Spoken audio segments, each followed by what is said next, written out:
Mais um título, o Flamengo é campeão da Taça Guanabara, que foi bastante esvaziada pelo regulamento bizarro que piora a cada ano do Campeonato Carioca, mas que de fato é incontestável. Mas o mais importante não é exatamente essa vitória. E a gente vai explicar aqui nesse vídeo, falando sobre tática, sem tatiquês!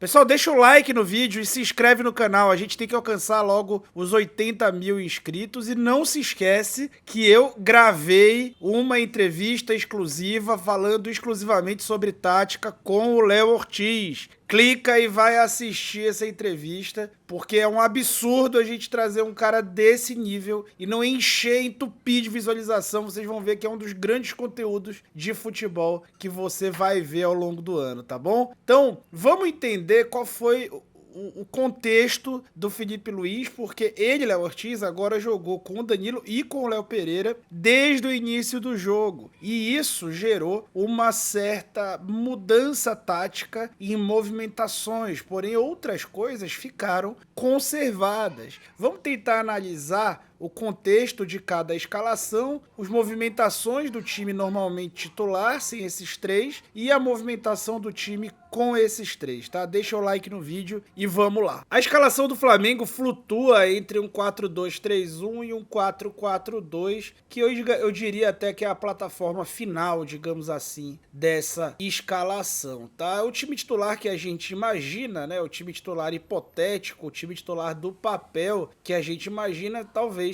seja esse aí, mas o time que começou a Supercopa, o time que começou o jogo mais importante da temporada até aqui, foi esse numa espécie de 4-2-4 já desde início, né? Depois, essa escalação foi variando e essa estrutura foi sendo majoritariamente mantida, né? Contra o Fluminense, a mesma estrutura, com singelas mudanças táticas, né? Depois a lesão do Alexandro. Depois, contra o Botafogo, o Arrascaeta já iniciando a sua trajetória como titular na temporada. E aí, nesse jogo, o time teve a perda do Juninho, né? Por lesão.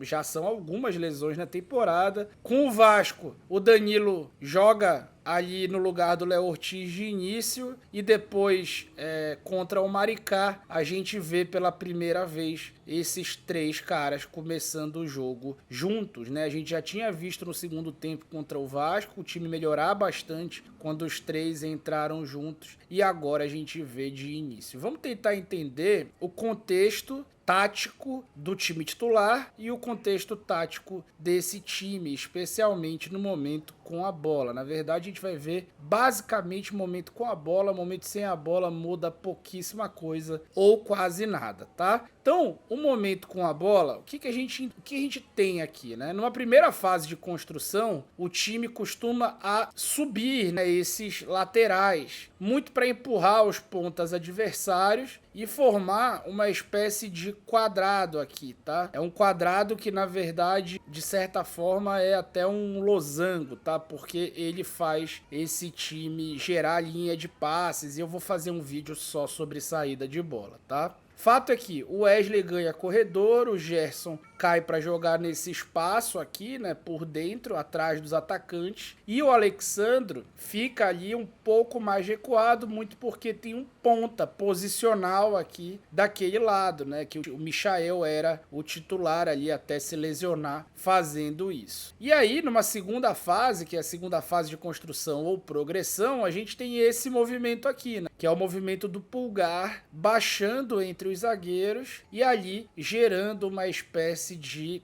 3 mais 2. Aqui, isso já acontece quando o time adversário desiste de pressionar e baixa o seu bloco. Lá na frente ficam espetados os 5, até que numa zona mais de finalização, fica esse 3-1-6, né, que a gente mostra até que é uma certa semelhança de ocupação de espaço com o que o Sampaoli fazia, por exemplo, no Flamengo. Nesse último jogo contra o Maricá, a gente viu mudanças tá? Mas muito mais uma mudança relacionada à adaptação da tática ao próprio plano de jogo de um adversário que não subiria muito a marcação. Aliás, um time que marca muito mal, né? O Maricá é um time extremamente passivo, defensivamente, que até me impressionou negativamente. Então, o que a gente viu nessa partida, tá? Nessa partida, a gente viu esses três jogando juntos e o time já, digamos assim, começando a partir de uma segunda fase de construção ou fase de progressão, né? O nome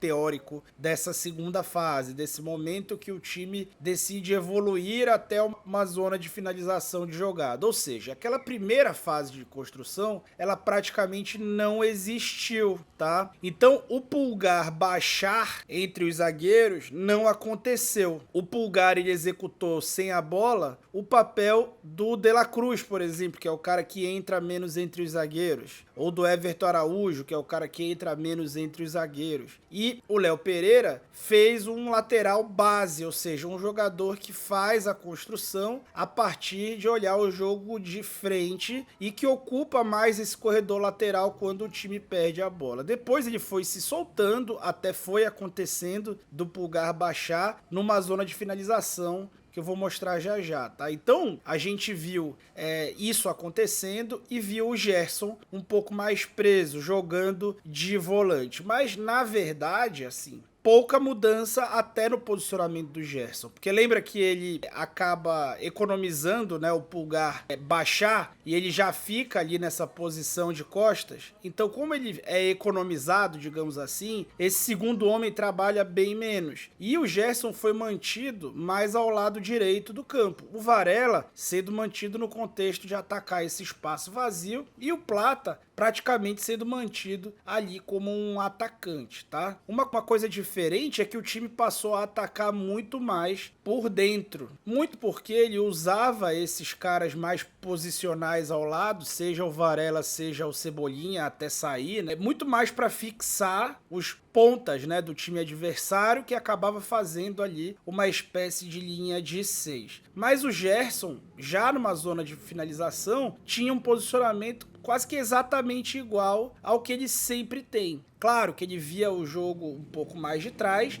ele usava essa força que é muito importante para o Felipe, não para reter a bola no último terço, mas muito mais para levar o time para o último terço junto com a Arrascaeta, e o 3-1-6 era formado. Depois, isso foi sendo um pouco mais solto, então a gente viu o Léo Pereira ultrapassando, sim, a gente viu o Pulgar baixando também, já numa fase final, já no momento do time buscar finalizar suas jogadas, sobrecarregar os setores e gerar ali vantagens táticas para conseguir fazer jogadas muito mais por dentro do que por fora, mas também jogadas por fora. E foi um time extremamente produtivo, que acabou encantando o torcedor que estava presente no Maracanã, menos gente do que a gente está acostumado, até porque o ingresso estava bem salgado para uma partida contra o Maricá, que precede 2 jogos contra um rival direto. Isso é uma certeza que a gente tem na próxima semana, né? Além do carnaval e todos os outros gastos que o brasileiro tem que ter nesse início de ano.